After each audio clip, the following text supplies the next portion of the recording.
In this special midweek edition of Meaningful People, I sat down with Maya and Dvir Rosenfeld. Maya and Dvir locked themselves in their home in Kibbutz Kfar Aza for 30 hours on October 7th with their son Ziv. Dvir held the door shut for 20 hours straight as Maya held Ziv and made sure that no noises were made as they heard Arab terrorists, they heard Hamas terrorists outside of their home, wreaking havoc on the entire kibbutz. Just a few houses down, Itay and Hadar being Dvir's sister, brutally murdered by Hamas terrorists, and their twin boys left to cry for 14 hours, used to cry for 14 hours by these terrible people, these terrorists that use them as bait to bring other people to try to save them, who were also killed, unfortunately. The twins survived, Maya and Dvir survived, and Ziv, thank God, survived.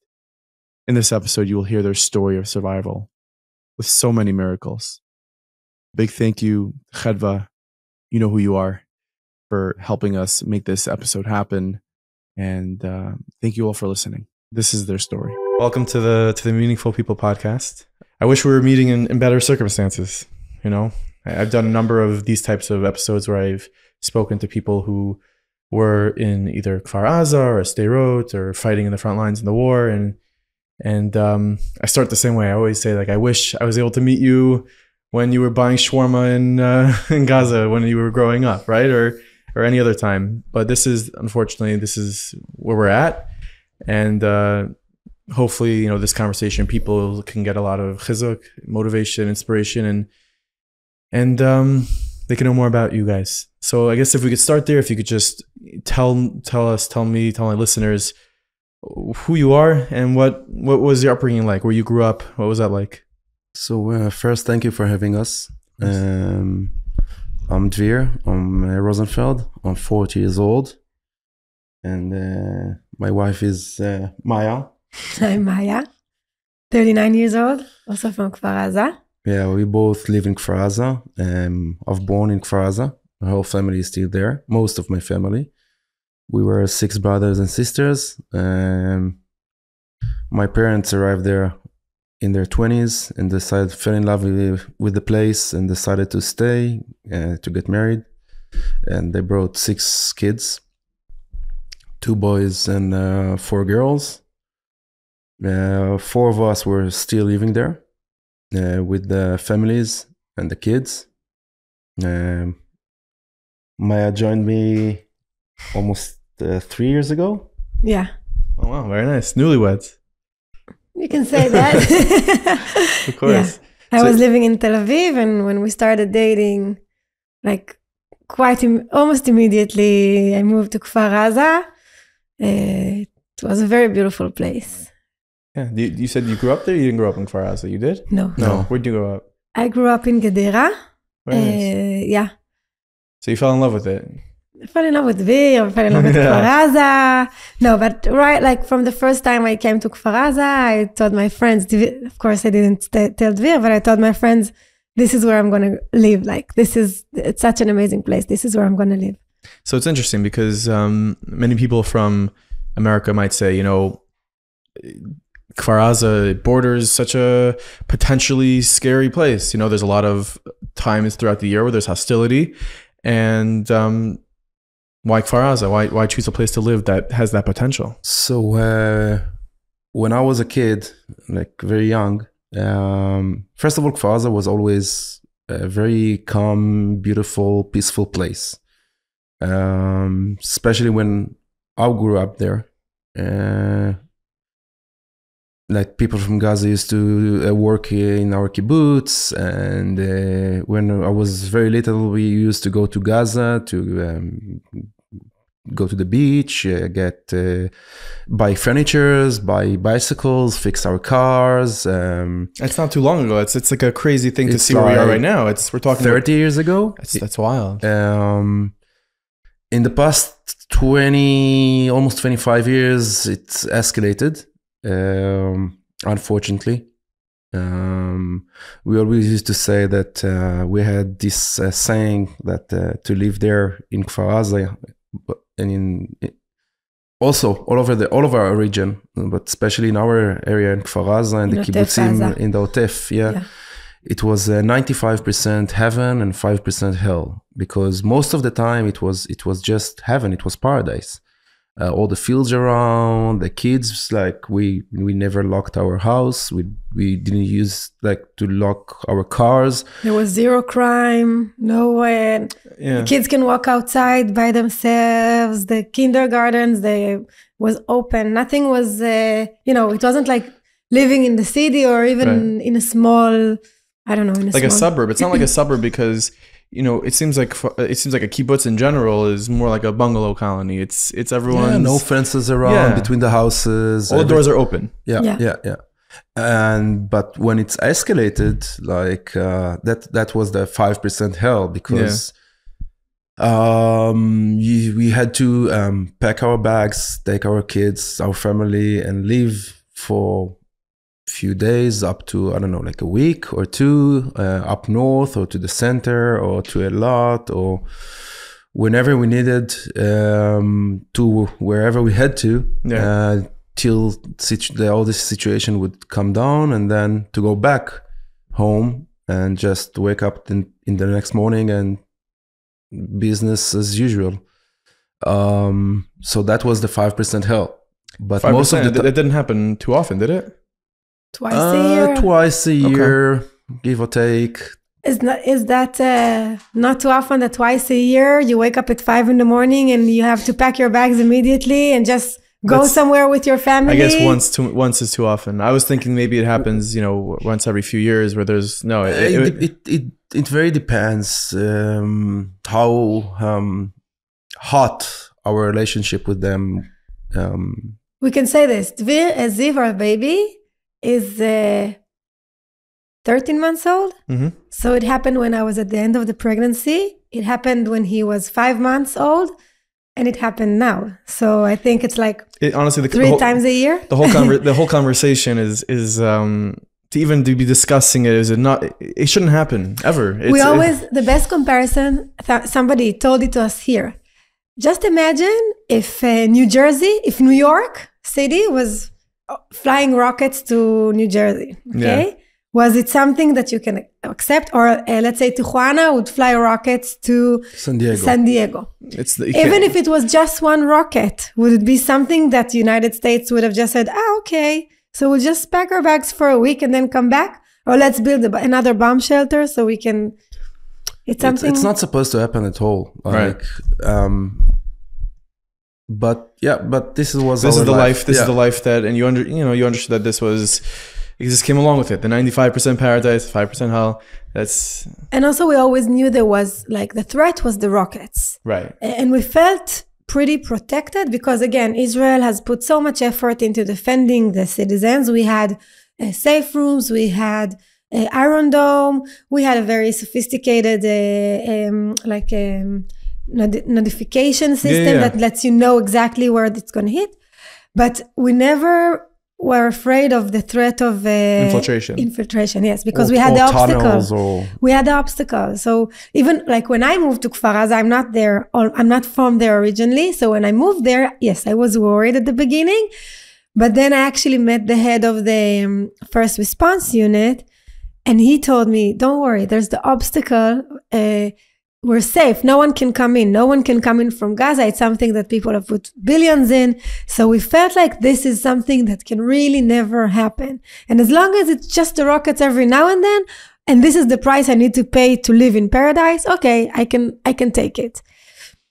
So I imagine that October 7th happens and, you'll take me through the events that took place. But right now it's January when we're recording this. Never in your wildest imaginations could you even think that this is on the radar of something to happen. No. It's like everyone around saw and heard and felt that something big is going to happen, but none of us or anyone around thought that it's going to be to the scale. Yeah. We thought it's going to be another escalation. Like we heard that you hear a lot of explosions when you live there, and you hear it's getting more and more, and they're practicing on something. They're doing drills, which I don't. Yeah, that's so crazy. Like this is you're living nearly like Oh, those are the people that are trying to... We lived 2.5 kilometers from Gaza. Wow. And we saw, we heard from people that live even closer to the border. But again, I don't think that anyone thought it's going to be in that scale or anything similar to what happened. Just for an example of how people never even imagined something like that could happen. Everything, like we always say, like the night before, everything was still growing and I don't know how to say it in English, flowering maybe? Yeah, blossoming. Because like in our kibbutz, for example, there was a waiting list for people who wanted to come and live there, who wanted to get accepted as members to the kibbutz. Yeah. They were just starting to build a new neighborhood for new members who were joining the kibbutz. They started to rebuild the pool. They started to build a home for kids with special needs.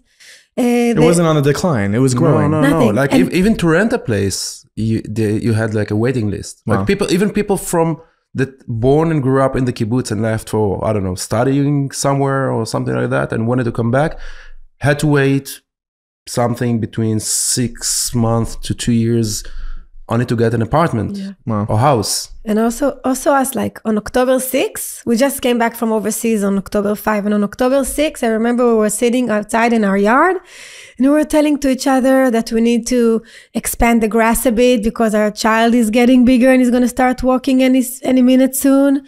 And we wanted to build like a bird feeding place. You just thought about the future. You never thought about Hadar and Itay just moved to a bigger house because they had the twins. A week before. Nothing was, it wasn't in anyone's plans.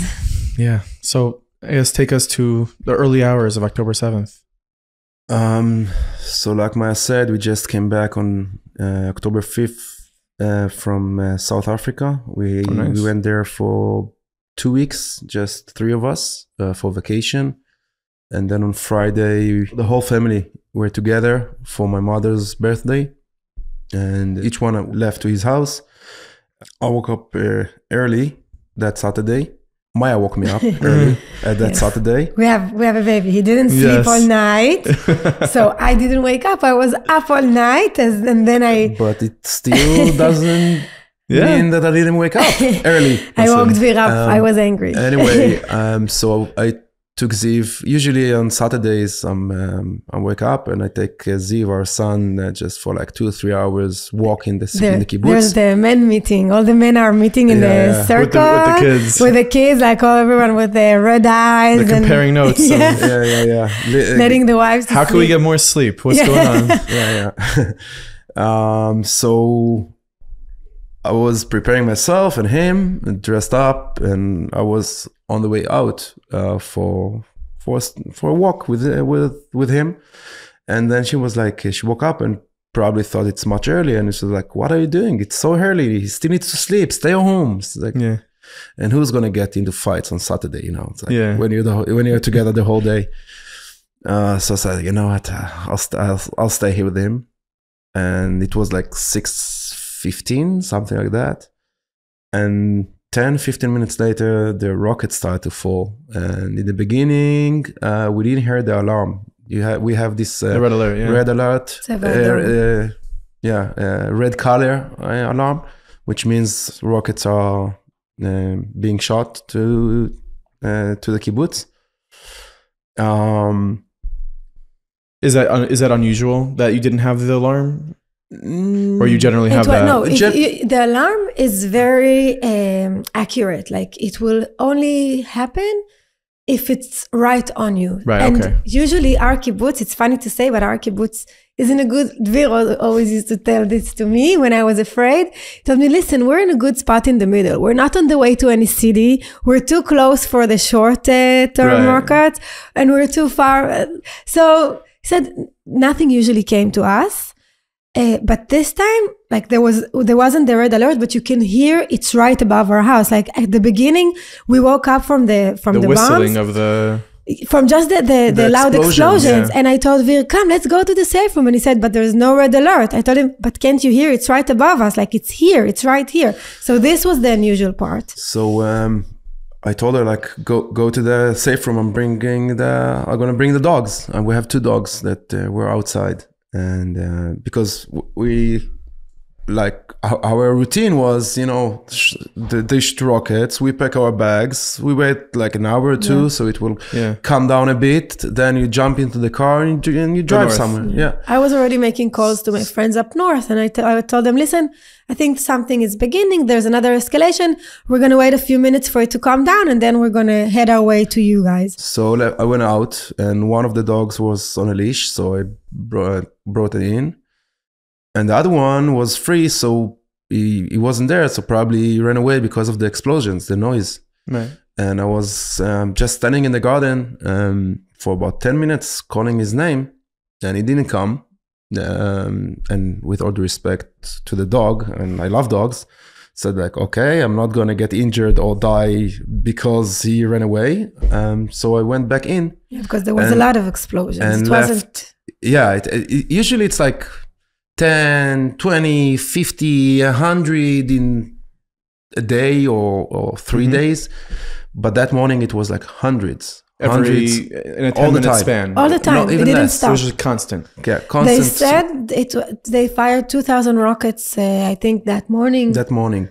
Around the 2,000 So rockets. at that point, maybe you were thinking, this is not how it was unusual, but not as, again, no one thought it was still just rockets. We still didn't understand. So I went back. Also, it was unusual for it to just start. Like usually we know a few days in advance. We know. You feel that something, you see the tanks on the roads, they're starting to close roads. Like you feel that something is about to come, but nothing there. So I went back in and I left the door wide open. So when the dog come, he can get into the house. By the way, we've met our neighbor like 2-3 weeks later. I think even more. Yeah. In Shfaim, where all of our kibbutz is now, and he came to us and like it was so surprised that we are there, and then he told us that that morning he was also outside, and he saw me at the garden. Calling the dog, and someone told him like there are terrorists around. Get into the safe room, and his safe room windows facing our garden, and he went in and came to close the window, and when he did it, the way the place that I stood and called the dog, he saw 5 terrorists in our garden, and I didn't even know that till we met him. And it was like 30 seconds from when he saw me calling the dog to when he closed the window. Something to note that you had woken up and you had thought that it was so much earlier than it was, and you were telling Dvir, get back inside. Like, what are you doing? And if that didn't happen, you would still be walking around the kibbutz probably. Yeah, we're always saying that this is miracle number 1. Like we had a few miracles that day. Yeah. This was miracle number 1. Miracle number 2 is probably Dvir leaving the door open because they were right in our yard. Mm-hmm. So probably the thought that, I don't know, like... They figured someone already took care of this place. Because the door was just open. Skipped to the next house. That's what we think, of course, right? They looted our warehouse, our garden, everything, but they didn't come into the house. That's... you think about that often? Like... All the time. All the time. And in some point, like I got into the safe room and Maya started to get those messages on WhatsApp, like the girls group. Yeah. That her friends wrote something like, I hear gunshots, I hear Arabic, I hear this, I hear that. And she told me that. I was like, look, like I live here for almost 40 years. It's like unusual because of the amounts of the rockets, but I don't believe it's people like actually here. Right. And a few minutes later, we just started to hear Arabic outside of our window. Wow, that's and gunshots. And so that moment, and then we realized that all the explosions we hear are not rockets, or not only rockets. It's like RPGs and hand grenades. So that's like the moment it becomes like real, like when you hear the Arabics and the automatic weapon outside your window. That's when you understand, okay, this is happening. It's something else. This is happening. So again, like from a human to a human, you're going through something as crazy and scary as that. Do you look at each other and say, we might not walk out of this room? No. I think that we looked at each other, but we can't explain it even to ourselves, between ourselves. We didn't talk or didn't plan anything during these 30 hours we were there. We were just like machines. It's like we each one did what he had to do. So to protect Ziv, of course, our first goal, and second to just get out of it alive. And I think we were just. I think on this situation, you have to be on. You get into this denial mode. Like everything, you're in denial. People wrote these crazy messages on the WhatsApp group, and everything they wrote, like people wrote, this woman is dying, she got shot in her head in front of her kids, or this guy is dying 15 meters from your house and he needs help, or someone says they killed my parents, we were just... They're burning me alive, which is like three houses away from our house. We were just like, I was thinking to myself, why are they exaggerating? Help is on the way. You don't need to exaggerate. Everything is going to be okay. We didn't speak about what's happening. Like we said, what we said to each other was, okay, we think that when everything is going to be over, we think there's going to be a lot of casualties, but we didn't really say the words.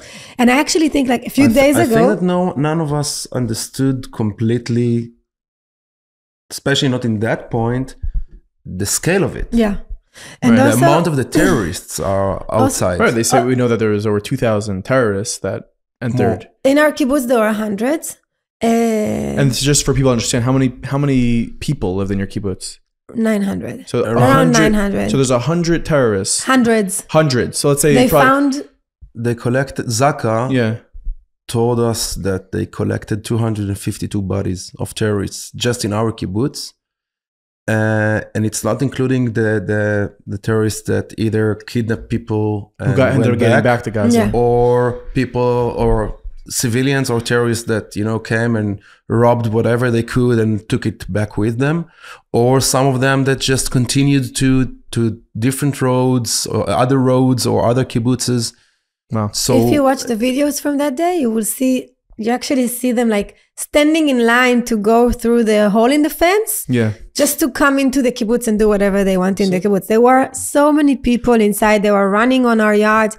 It looks like it's Gaza. It doesn't look like it's an Israeli kibbutz. There were like around 300 to 400 terrorists only in Kfar Aza. Yeah. So you don't even know that while you're in the safe room at this point, and you have a baby, and babies don't comprehend obviously what's going on, and babies like to cry and they like to make noise, but you couldn't really afford for that to happen. The terrorists, they passed over your house, but if they were to hear a baby crying, just 1 second, I just want to explain like the environment. They passed to our house, but our safe room is the wall of the safe room was in the middle of a battlefield. There was a constant battle going on outside our safe room. You just heard constant gunshots. Yeah, constant gunshots, constant explosions. Things exploded on our wall. Things exploded around, and you can just smell the smell of fire. We live very close to where the young people live, so I think that's the youth neighborhood, like people after the army. Right. Yeah. Early 20s. Yeah, early 20s. So they didn't get into our house, but we knew they were right across the wall. So we could hear them. So obviously, if something happens in our house, they can hear us as well. So we had to be very quiet. Wow. So basically, I knew that you can't lock the door, the safe room door, from the inside. You can't. You can't. What's with that? Because the safe it's an inside door. It's an inside door inside your house. The safe room are designed for to be like a kind of a bomb shelter. Right, but it's not. If something happens, so the rescue team can rescue you from the inside. So it doesn't design for people are coming to kidnap you or kill you or stuff like that. It designs for rockets when they fall. So we have this special window, like the metal window. We have this special door for the fragments or the explosions. We have this, it's also sealed because if it's like chemical rockets or stuff like that. But you can't lock it from the inside. And I knew it, so I held the door for 20 hours straight. Wow. And Maya held Ziv also for 20 hours straight. And so did you have just like in the Holocaust? So Yeah. if he won't cry, she put a dummy in his mouth and her hand on the dummy, so he won't cry and won't make any noises. Before we get on with the rest of the story, I just want to mention there is a yeshiva here in the New York area that is running a campaign to finish completing their building. And it is a yeshiva that is very close to my heart, is Yeshiva Nishmas Hatorah. This is a yeshiva that I spent many years at. The reason I am who I am today is because of this yeshiva. So I implore all of you, you want to support a yeshiva that creates leaders, support a yeshiva that creates deep thinkers, people who feel like they can accomplish everything and anything. Support Yeshiva Nishmas Hatorah. Right now, they're having this campaign. You get the link in the show notes in the description of this episode, and make any donation at all. You'll be helping them complete this amazing, amazing building, this structure that is so much more than just beams and wood and installation. It's a place where thoughts and ideas can grow, where young boys can feel confident and not just learn, but learn how to be a great husband, a great father. So go ahead and support Yeshiva Nishmas Hatorah by Pinchas Weimager and the incredible work they do. Thank you so much in advance. As a young parent, I always, especially throughout these few years growing a family, I think like I have children, and I don't know, my grandmother who passed away recently, she survived the Holocaust, but how did people have kids? How did they keep their kids quiet? How did it happen? And here you guys are in a safe room in Kfar Aza, and you have an 11, 13-month-old baby. It was 11 months back then. So how did you just did what you have to do. Like I know Dvir's sister, Ofir, she has 3 kids. She put 2 of them underneath. She had terrorists in her house.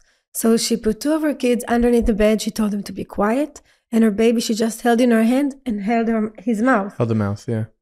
You just did what you had to do. And also, the electricity fell straight away, like after 15, 20 minutes. Of the beginning of this. Of the beginning. Yeah. So we had no light, we had no aircon, we had no way to charge our phones, we had no water or food, because who thinks that something like this is going to happen? And also, here in America, when you say safe room, people are imagining a panic room or underground shelter. Yeah. In Israel, the safe room is just another room in the house. The walls are thicker, made out of concrete. Also, the ceiling, but it's just another room in the house. It's either the kids' room or an office, our baby's room. Or right. So it was Ziv's room. It was our baby's room. We had there the cot, the baby's bed, a closet, a dresser that you change for him on it. How do you call it? This toy desk, stuff with toys, a chair that you can breastfeed on. Yeah, and that was what's inside. But on that day, like Dvir said, the power went out really quickly and it was a very hot day. So I think also what happened, it was very difficult, but it helped that it was so hot and humid and so dark in the safe room. So he slept a lot. And he's not a good sleeper, but he slept a lot. He slept 4 times during the day, and I just held him the whole time. And he's awake ever since. Yeah. Fully rested. Fully rested. It's amazing how you could be in such a stressful situation, and you're holding this baby, and he has no idea what's going on. I don't agree with that. You think I don't agree he doesn't with that. know, I think but he feels everything. Yeah, I think first of all, there was this terrible noise around us, right? So he could hear the explosions, and he could hear everything, and he could feel that we were in a room without any air. We were in our safe room for almost 24 hours. And again, because it's designed for bombs, it's the room is sealed, so the aircon doesn't work. Right. Yeah. You have no air inside. It's uncomfortable. He was very uncomfortable. He couldn't move because he was always in my hand, and like even if he moved, it was like how much 2 meters he can go to each direction. And he also, I think he saw us. We didn't speak about it, but we were terrified. We were scared to death, I think. For him. And he could feel everything. He knew everything. And like, just imagine, you have babies. Yeah. Did you ever had a day that they were stuck in one room for a whole day? No, I don't think so. So can you imagine having? I can't. Yeah. That's why I'm talking to you. Trying to. I mean, I can't imagine. It's unreal. It's unreal what you guys went through. I can say that after that, of course, he doesn't understand everything like an adult, but I can say that after everything happened, he stopped taking bottles for 2 weeks. Wow. He had more troubles than usual getting to sleep. He really needed us the whole time. I think he understood. I think he understood that something really bad has happened. He was very uncomfortable. It was so hot. And so sweaty. He was black from the dirt, from the sweat, from everything. And he ate stuff. Like at one point, Dvir went and brought some food to the safe room from the fridge. So we just kept the food and he ate stuff, which was really nothing I would feed my baby after so many hours. So I think, yeah. I think he felt it. He felt it. 100%. I hear you. So you're in this room and you have, a sister who lived not too far from you.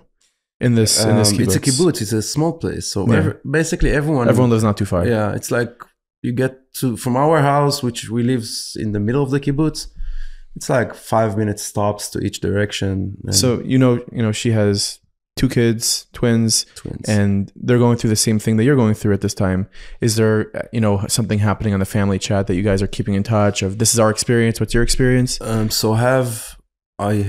I had 3 sisters, 2 of them with 3 kids each, and Hadar, which was with twins, 2 boys, 10-month-old. And yeah, when it all started, straight away we started to chat on the WhatsApp group, the family WhatsApp group. And what's going on, like if everyone are all right, and like in the beginning everyone answered, but then it continued and we continued chatting, but then we realized that Hadar and Itay are not answering since the last message she sent on 5 minutes to 7, something like that. She wrote, so that early. So it was really in the beginning. Yeah. She wrote something like, I'm so delighted to be stuck in the shelter with 2 full diapers from the night. And we started to text, like, answer us, what's going on, guys, does anyone know what's going on with them? And like Maya said, like, you ignoring a lot of your thoughts, a lot of things that comes up to your mind. Just like you don't want to think. You don't want to go there. You don't want to think. Like you're coming up with excuse every time that something jumps, you have an excuse, like to try and ignore it. We kept like, we talked to each other that we were very worried about Hadar and Itay. I kept asking him, did Hadar and Itay answer? Did they answer? Did they answer? And one time I remember he said, no, but they probably just fell asleep or something. And I was looking at... It happened before. It happened before. That, I told him, in the safe room? Yeah. Yeah. Everyone were like, I think we were already up north and... Yeah, like, they fell asleep. A couple of hours later. I think Maya is saying, though, like, you have this many explosions. It's not exactly... It wasn't... it wasn't like your brain has a way to cope with what's going on. And I guess this is the way. Some people have a hard time falling asleep on a regular night. This I'm sure it wasn't... but that's what you wanted to think. This was like, at one point we thought, well, maybe they're just injured. Maybe, you can't really... we kept on saying how worried we are about them, but you can't really say the exact words. Like, you can't say, what are you worried? Right. What do you think has happened? Right. So... in a certain point during the noontime, after we heard that Lital, one of my sisters, had terrorists in her house, they threw grenade, exploded on the shelter's room door, and then we heard that Ophir, also my sister, they had terrorists in her house, also threw grenades, shot all over, used the toilets, had like kind of a breakfast break in their house. In their house. Yeah, and they're in the safe room. Yeah. They can hear the terrorists everything. don't know that they're in the safe room. No, they they know. know. They tried to open the door and they couldn't because they just- put something on the door. I don't know what. And they just, threw a grenade and then used the toilets, opened the fridge, had some kind of a breakfast there while they were shooting all over, and left. And around noon, my sister, Hadar's neighbor, which was one of the 12 guys from the first response team of the kibbutz, 7 of them died almost immediately, and another 3 got seriously injured, and only 2 of them basically stayed on their feet. 3, sorry. And just you need to understand that these are people like regular civilians from the kibbutz who, as soon as they heard what's going on, they just left their families, just went out to protect the kibbutz. They saved the kibbutz because while they were fighting, of course, the terrorists were fighting them, so they couldn't go into more houses. Right. And they left their families in order to protect the kibbutz. So They made the decision that we're gonna risk our lives we're gonna sacrifice not only our ourselves. lives, but also their families, because it wasn't their decision. It was like, it was their job. That's their job. Like we know some of them, one of them, when he went, they kidnapped his family from his house. So it's crazy what these people did. And we just have to appreciate them and to be so thankful for them and for what they've done and for their families. Even if and you mentioned there is a lot that came from what they did, even though so many people were killed. Yeah. But even it could in be much, light of it could exactly be much worse. even in light of what happened, we have to notice the people that it's them and the many others, civilians or soldiers, that just jumped in, police officers, and just jumped into the kibbutz without even ask questions, with no plan. They didn't know what they're dealing with. Protective shields, no equipment, no nothing, just in order to help. So this guy, the neighbor, in certain point he understood that it's like them against 300-400 terrorists. So he went back to his house. He lives right next to, there is a wall between him and my sister, and he texted us that he's sorry. He saw the door open, the front door, and he saw an empty AK-47 magazine on the stairs, and he heard the twins are crying. But he couldn't reach them because first he went to his family, and second, he got shot when he tried. So we started to send messages and locations to basically everyone we know, from the army, from the Secret Service, from just about anyone. Because now we know that the twins are there and they're crying. Like, we don't know what happened to Hadar and Itay. We're trying not to think about the worst thing. Even then we said ourselves that maybe they're injured. Yeah. Maybe this, maybe that. But I think we understood that, okay, there's 2 babies there and somebody needs to go get the babies. This is the most important thing at the moment. So we just kept on texting people, listen, there's 2 babies there and they're crying. People hear them crying. You need to go get the babies. We just asked whoever we could. And now we know that a lot of them tried. They tried to go into to the house. In a certain point, I remember telling Maya that we realized that no one is getting there. Look, you need to understand and remember that we were kind of blind because we were stuck in our safe room. No electricity, no TV, closed, barely. We also couldn't charge our phones, and we knew that if the battery will die, you'll get down on the list of if they'll come to rescue us. You can't communicate with them. They'll go, no. Need to they'll be in go- contact so they'll that they go know first to the people that they're sure that are alive. Right. And if you're not in contact, you go down on the list. So you have to save battery. Because again, it's not like a panic room or something like that you have a power bank or stuff like that. It's a bedroom in the house. Just, yeah. So I remember that in a certain point, I told Maya, look, if no one is going there and they're still crying, I'm going to bring them. Maya, what did you... I said no. No, I said that I think that this day was full of hard choices we had to do. Of course. During the whole day, yeah. Without knowing if we're doing right or wrong. I told him, no, there's no way this kid is growing up without a dad. And if you're going to go outside, it's a suicide. Again, the reason I thought about it and said it is, even then, I thought that, I don't know, like there are 5-10 terrorists jumping between the houses. Yeah. And we started to get messages from like houses or families from the other side of the kibbutz. Right. So I said, okay, I lived there for all of my life. I know exactly how to get there through this garden and this house and this garden. It's like 2 minutes I'm there, 3 minutes tops I'm there.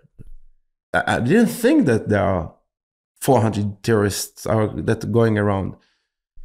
But miracle number 3, I think, was that, look, we spoke a lot about it afterwards, like about the decisions that we had to make and what each one feels about it with himself first and then with each other. Because at that moment, like you need to understand, we didn't know what's going to happen. We didn't know that I didn't know that the twins are going to make it. So I didn't know what's going to be the consequences of what I just told Dvir. I didn't know how does he feel about what I just said to him. But I just knew there's no way he's going outside. There's no way he won't survive. That's it. It's like it has no chance.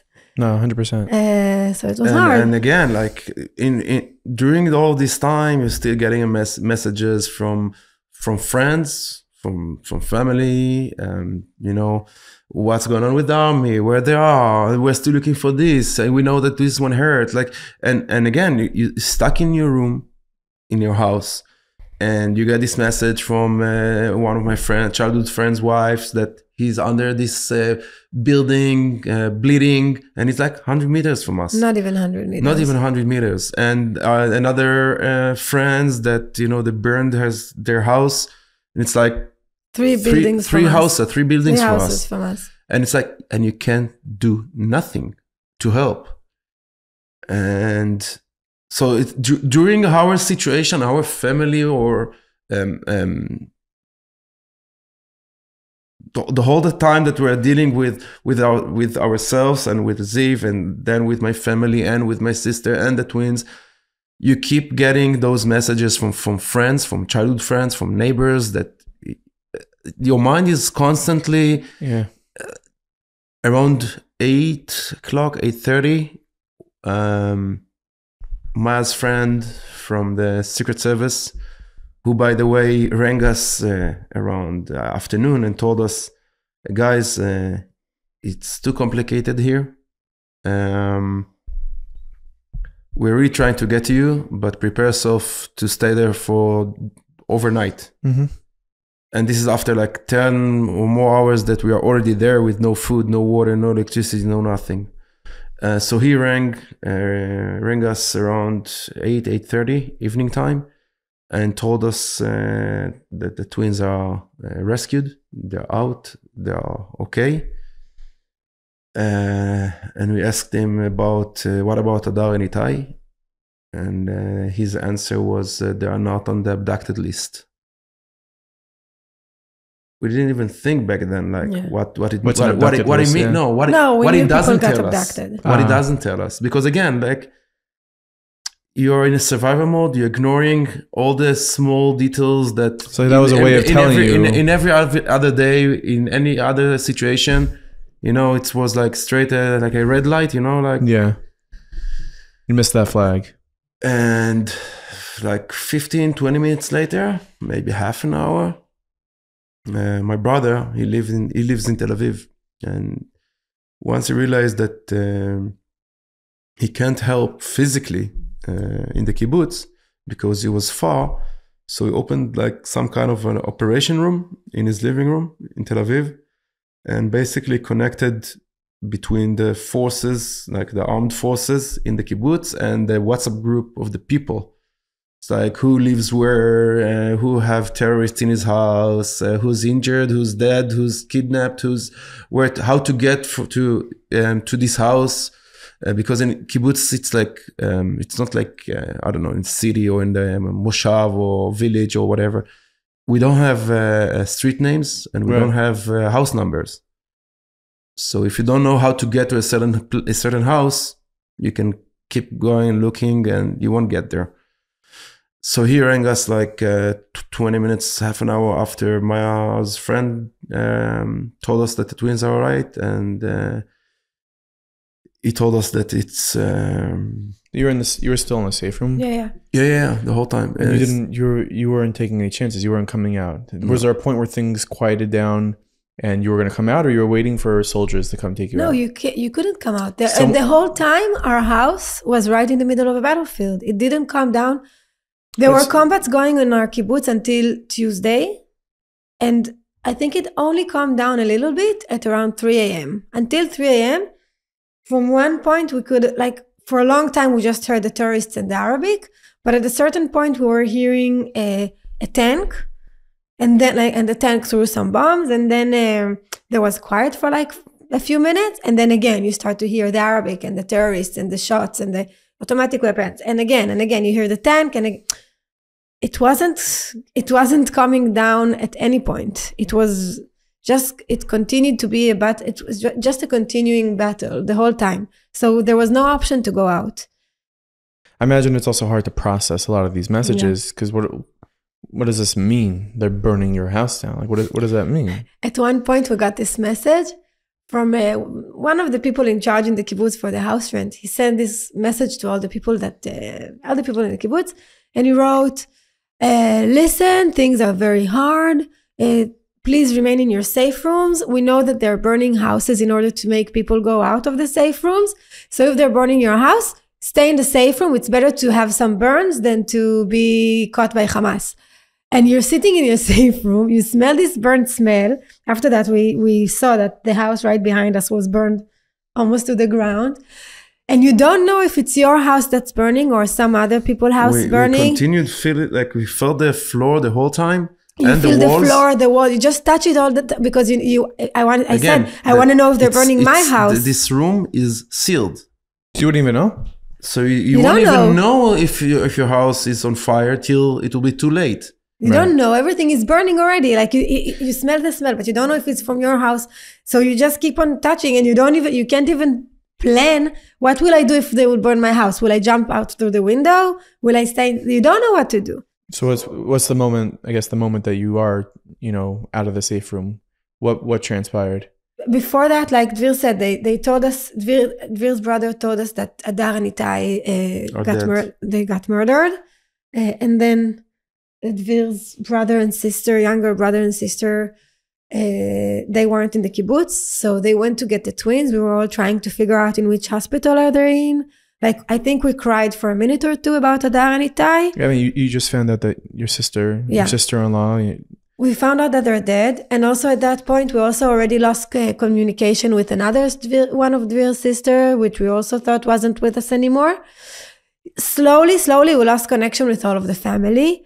But you were just, again, at that point, we were still on the survival mode. We said, okay, we cried for Hadar and Itay for a minute. And then we said, okay, let's snap out of it. We're still here. There's still everything going around.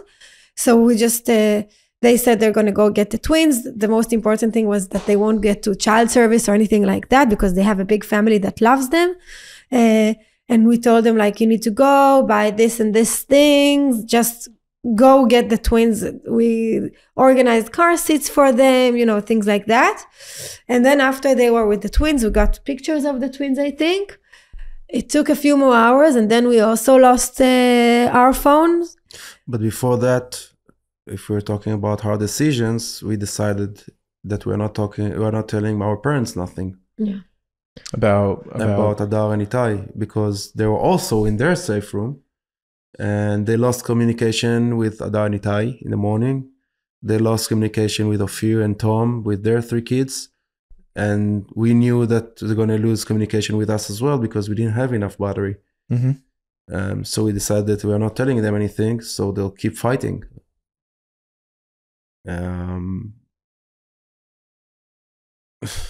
So we things were pretty desperate. I don't know how to say it. Like things were, it didn't look good. And also, like I said, we kept on hearing the army isn't taking control. The army had a hard time to take control. So it was also very scary, because we felt like, that's it. Hamas owns this place now. It was pretty obvious Hamas owned the place. I think around, like I said, around 3 o'clock in the morning, it became a bit more quiet. Quieter. When I'm saying a bit, it's just not a constant fight. It's not that it was like... just a few gunshots every now and then, just a few explosions every now and then, like not all the time. And by that time, we didn't have any more. Our phone was dead. It was dark, pitch dark. I'm not sure till today, till now, if we fell asleep or passed out. There was no air in the room. We didn't sleep also for 2-3 nights. We didn't sleep at all. And it was also almost 24 hours after. So we just fell asleep. They found us. We were on the floor. We opened our eyes around 5:30. They had with weapons in our faces. Wow. And luckily, we heard the Hebrew, so I understood it. They're soldiers, but they found 3 of us just lying on the floor. What's that moment like? The moment that you realize that this is the Israeli soldiers? Yeah. They looked like angels. Yeah. They were angels. Really. We couldn't believe, we were just, I think we were all messed up. And I think they also couldn't believe, because where we live, it's a lot of young people. And all of a sudden they came to our house and they see 2 people with a baby. And we were the last one they took out. We learned afterwards that they looked for us twice. Yeah. They couldn't find us. They couldn't find your home? No. My brother from Tel Aviv knew that we are in the house, and basically forced them to go back on the 3rd time. And one of his friends volunteered to... just a young guy from the kibbutz, just a civilian. He volunteered to come and show the soldiers where our house is. We didn't even recognize him. He came, he was wearing protective shield from the army. Yeah. And he told Dvir, "Viro, it's me. Don't you recognize me?" And Viro, we were really messed up. This was around 5:30 in the morning. So they came, everything was very fast. They told us, quick, pack things. You have 2 minutes, pack things you need, especially for the baby, take baby food, whatever. What do you take with you when you have 2 minutes? Yeah. To leave. Yeah. And you don't know if you ever, have you been back there ever since? Once. We went once. What was that like, going back to Kfar Aza? And I imagine, first of all, when you walked out of your home that first time, when you were out of the safe room, you look around and you see... We didn't see much, because they took us to... They didn't have much armed cars at that point. So it took a while for them to take... It took 2 stages for them to take us out of the kibbutz. First time, they took us from our house to an apartment building behind. Which is what? 30, 40 meters away? And the distance? Right. And it took maybe 15 minutes to 20 minutes to do that distance, because we were just walking with the soldiers. Dvir was holding Ziv, our baby. I was holding one dog. The soldier was holding another dog, and we just walked. It was dark. And they kept on telling us, get down, because people kept shooting at us. They pushed us to the floor, to the ground, every few steps. Wow. Yeah, so you had to stop, and then they took us because they would keep shooting at us, and the bullets were flying around, and you were with the baby on your hands, right? Right. And then they took us to this apartment building where there were all the people that they took out from our neighborhood, 19 people, which were all shocked when they saw us and Ziv. They said, "How did you keep him quiet all the time?" 2-bedroom apartment, yeah? Yeah. 19 people. And they were just shocked. They couldn't believe when they saw us and Ziv. We were there for another 4 hours. And there was a fight going on. The terrorists probably noticed that they're bringing all these civilians to this apartment. So they started shooting and the soldiers went out to fight them. And I think around 10 a.m. they brought some armed vehicles to take us out of the kibbutz. And then we saw. That's when you realized. Yeah, because first it was a daylight, and second it was like from our area to out of the kibbutz, you cross basically the whole kibbutz. So then you see like everything, not everything, but a lot of bodies, a lot of houses that are still on fire, smashed cars, tanks, soldiers. You smell. Let me ask you, I know you guys are in America and you're telling your story a lot of different places. Probably you're going to say this story so many times, it becomes words. Has there been for you or you, Dvir, or Maya, has there been just mentally an adjustment period to struggling with what you've gone through? What's that been like? No. Israelis are different. I think first, I think our blessing, which we might look at it differently later on, is Ziv and the rest of the babies in the family, because this is what makes you wake up in the morning and hold yourself together and be strong for them. Also, it's not over for us yet. It's Maya just started to talk about it, but it's not a post-traumatic issue. We are still there. We're in the same day with a different date. Like, we still have so many people that are still in Gaza. Until they won't be back, no one can continue with his life. Also, we are not back in our house. This thing will also take another 2 or 3 years minimum.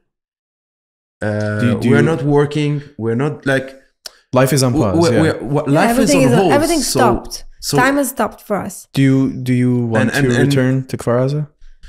It's too early. I would love to return to Kfar Aza, but it's really the most amazing place on earth for me.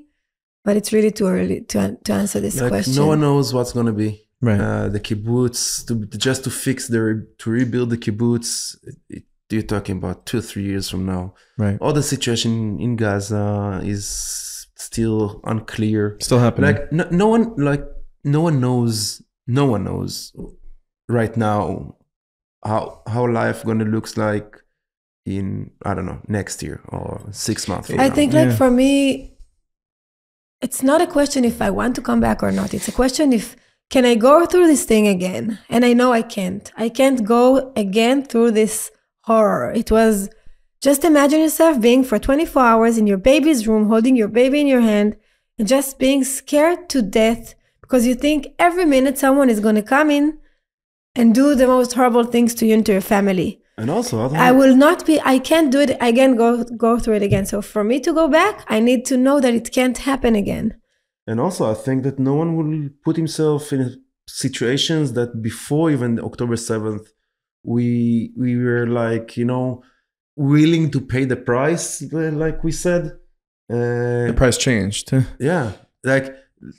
Maya said earlier that we lived in a situation that we were willing to pay the price of the rockets in order to live in paradise. It changed. That's not the game anymore. No, different rules now. And we know there's over 100 hostages still in 133. We have 133 hostages still in Gaza. 5 of them are from our kibbutz. When we came to the States, there were 7. Unfortunately, 2 got shot by the IDF accidentally. They released them into crossfire. Yeah. It's not like... and then I just want to say a few words about Please. First of all, we don't like to call them hostages. Because when you say hostage, you think about a soldier that in the middle of a battlefield was taken by the enemy and now he's a hostage. these people, most of them are just civilians who are sleeping in their beds. We're always talking about Doron from our kibbutz, who is 30 years old. She's a beautiful woman. We spoke to her mom before we came here. She was a veterinarian assistant. She was always helping people in the kibbutz. When there were escalations, she helped all the animals. She took care of all the animals. And she was living alone in her house in the kibbutz. She was talking to her mom while they took her. She was telling her that she's very afraid, that she's hiding underneath the bed. So we're just talking about a woman in her bed being scared to death until someone just comes and grabs her from her home. So she was kidnapped. She's not a hostage. And so are like other people from our kibbutz. We also have Emily. Also, she's 27 years old. We Ziv have and Ziv and Gali, twins, 26 years old. We have Keith Seagal, which is one of my best childhood friends' father. By the way, he's an American citizen from North Carolina. Yeah. They kidnapped both of his parents, and his mother came back. His father is still there. We have Omri, which is one of my best friends from kibbutz nearby in Haloz. There are so many people, so many people from the Nova Festival, from the kibbutzes around, from and even the bases. The soldiers that were taken, they weren't taken in a battle. They were taken from their beds. from the safe rooms. They also went into the safe room. Hamas just came into the safe room and took them out. These are not all of them are even combat fighters. Like some of them are, they're people, they're inside of Israel. They're not people that were in Gaza fighting Hamas, or they were just. So what we want to say is, I think the most important thing is to bring them back. There is nothing more important than to bring these people back. And it doesn't matter what the price is. Whatever it costs, this needs to be the goal of this, the first goal of this war. You first need to bring back these people, then do whatever you need to do. But first, there's 133 people that we need to bring back. Now that you're in America, maybe even when you're in Israel, you're able to see what goes on in America. Is it disheartening to see, some of our Ivy League colleges or in the streets of major cities where there are mass protests and not in support of Israel? There's in support of... I'm not angry with them. I just think that first, the social media got too much power, I would say. And people are not looking for facts anymore. People are not studying anything before. They are just either posting this or posting that. So it's much easier, to bring out people in protest. Doesn't matter what the subject is. Have a good time. They're just running around. Yeah, and a lot of the people that joining those parades or stuff like that are people that if you face them and ask them or put them in your shoes or ask them about the facts, straight away will understand that it's wrong what they do. I don't blame them. I'm not angry with them because they don't know the facts. They don't know the history. Well, they should really learn the facts. But I think the main thing that they're doing, they are hurting the Palestinian people, because what they don't understand, and also like Dvir, I'm not angry with these people. The people on the streets that are demonstrating, I'm not angry with them because I think they're ignorant. They don't know the whole facts. I think they're feeding on false news, fake news. And I think they don't understand that Hamas' biggest victim are the Palestinian people, because they're using their homes, they're using their hospitals, they're using their schools, they're using their they're using them as a human shield. I've never seen an army in the world that goes through all the efforts as the IDF to protect civilians. Other civilians. And they're sacrificing their own lives. They're sacrificing their own lives. And the amount of the money we've put in all this technology on defense. No, but not only that. They're in the civilians in Gaza. They're, first of all, our response all the time was very, very, moderate. I don't know how to say it. Moderate. Yeah. But even now, they're warning before they're bombing. They're doing everything before, just to make sure that no civilians are there. And Hamas won't let the people leave. Also, we are putting in all these trucks, all these aid, all the humanitarian aid, and they will take it for themselves. Like, people don't see that. We live there. We saw the trucks going into Gaza every day. There were hundreds of trucks going in with supplies, with building materials. What did they do with all of that? With money. You know how much money went into Gaza Strip? If that amount of money would have come to Israel, you know what we would have done with it? But what did they do? They built under-city tunnels and an underground city, and they built the October 7. They didn't put it to their people. Look, I think just one more thing. I will tell you who I am mad with, who I am cross with.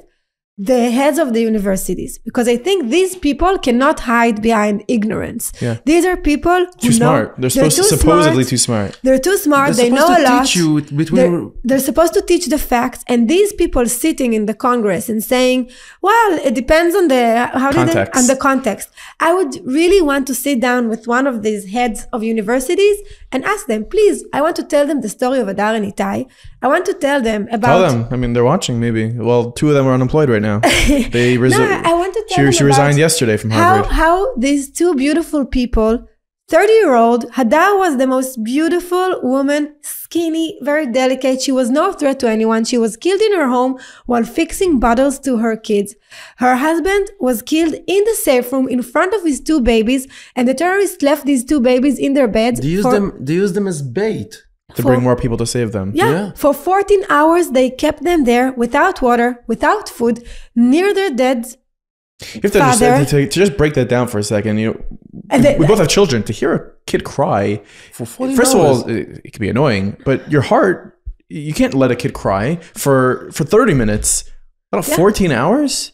So this is what I can't understand, and this is what I'm asking. Please, I'm dying for them to explain me which context will justify this. What? Like maybe there's something I don't know. I'm dying to know. Maybe there's something I don't know. When you send your kid to university, you want him to come back home a better man, with better skills, with knowledge, with compassion, with a common sense. Like he leaves home with certain tools which you give him as a parent, but you get to this kind of a place, university, to come back even better. And what they do, I'm not saying take sides. Yeah. I'm not saying take sides. Don't take sides. Just facts. Teach them how to investigate. Yeah. To look for facts. To look into history. To give your opinion in a way that someone else will want to listen. Because you and me, we can have our differences about a lot of things, a lot of issues, but we will still sit in the same table and we'll talk about it. With some babka and coffee. Yeah. But just imagine, like, if this would have happened in any other place and not Israel.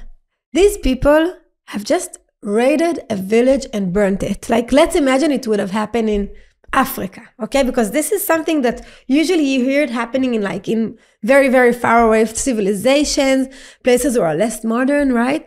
These people, what they did, they just woke up one morning, they crossed the border, they went into our village, they killed our people, they raped our people, they killed the babies, took the babies, and then they burned the village. How can you justify this? How? Like, you can't. And it's not even according to the Islam. Like, I have a lot of Bedouins friends and Arab and Muslim Israeli friends. They're ashamed. Yeah, they actually showed the horror film, of the 47 minutes. They showed it to Muslims in Israel, like Muslims leaders, imams, and things like this. And what they said after watching this, first of all, not all of them could have watched it until the end because it's terrible. And they were all saying nothing in the Islam justifies this, and the people who did it are not Muslim. So a professor in Harvard will say it can be justified. It's awful. And I know your grandfather is a Holocaust survivor. Yeah. And he's still alive. He's still alive. He's 98. And he lost and he lost a granddaughter. Two granddaughters. He lost all of his family except I'm talking one cousin, and now he lost 2 grandkids. And what is his response to something like this? Given what he survived. It was heartbreaking to see him. It was. I don't wish anyone to go through what he's been through, and to look at him when we told him about what happened. I think I barely slept that night. Just poor him, like all of us. But He also wrote something about it. Yeah. He wrote. They couldn't get to the funerals. Mm-hmm. In our kibbutz, by the way, it's very, very important for me to say that we lost that day 63 members from our kibbutz, and they kidnapped 18 people. It's almost like 10% of the population. Yeah, we got back 11. Unfortunately, two out of the 7 that were still there died from a crossfire. So now we have 65 dead. We as a family lost Hadar, which is my sister. Itay is her husband, and Yav is my cousin. Along with very good friends, childhood friends, and others. Because kibbutz is, like we said, it's a small community. Yeah. Everyone knows everyone.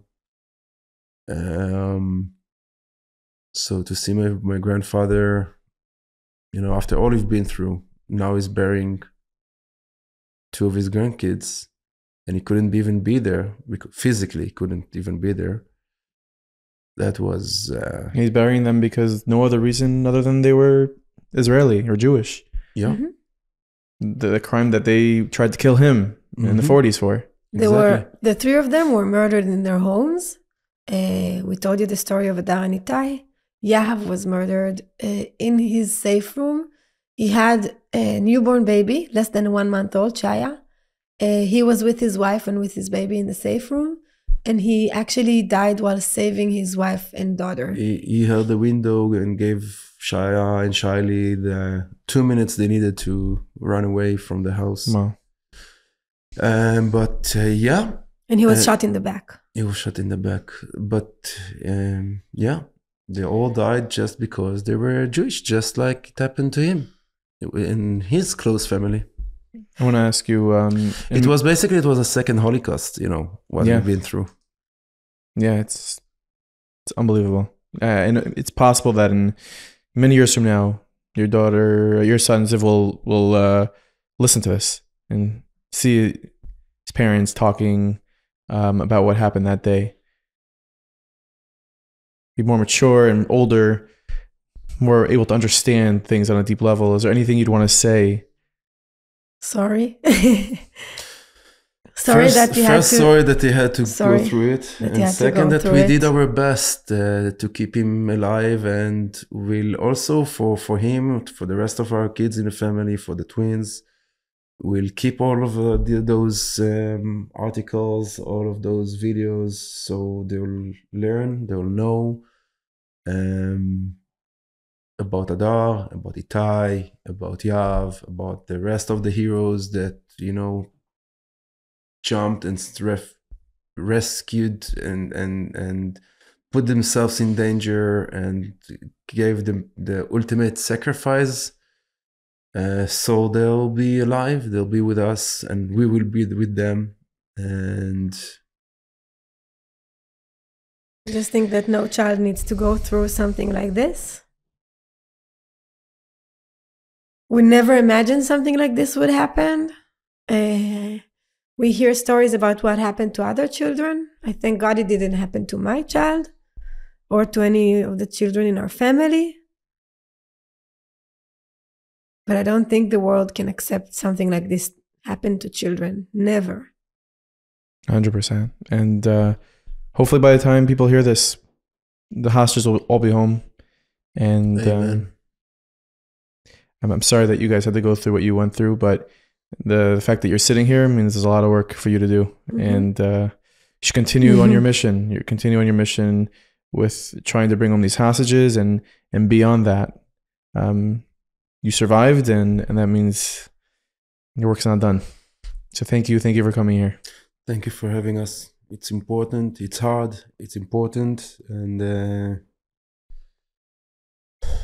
we'll keep doing what's what we can in order to help whoever we can. Thank you. Thank you. Thank you for listening and for watching this episode of Meaningful People, this midweek edition. Story of Maya and Dvir is a really, really crazy one. How they were able to survive. Pure miracles along the way. I want to thank them for being so vulnerable and telling us their story. There is a link in the show notes in the description. You can help out the family. These twins are growing up without parents now, and that is not something that is easy. So please go ahead and help them out. And if you're watching on YouTube, please leave a comment. Please leave a comment of strength, of chizuk. We're here on YouTube. There's a lot of different ideas and thoughts, and maybe some people who aren't as kind leaving comments. So you watch this, you have something nice to say, please leave a comment. Thank you for listening, and we have another episode of Meaningful People coming out this weekend, so stay tuned.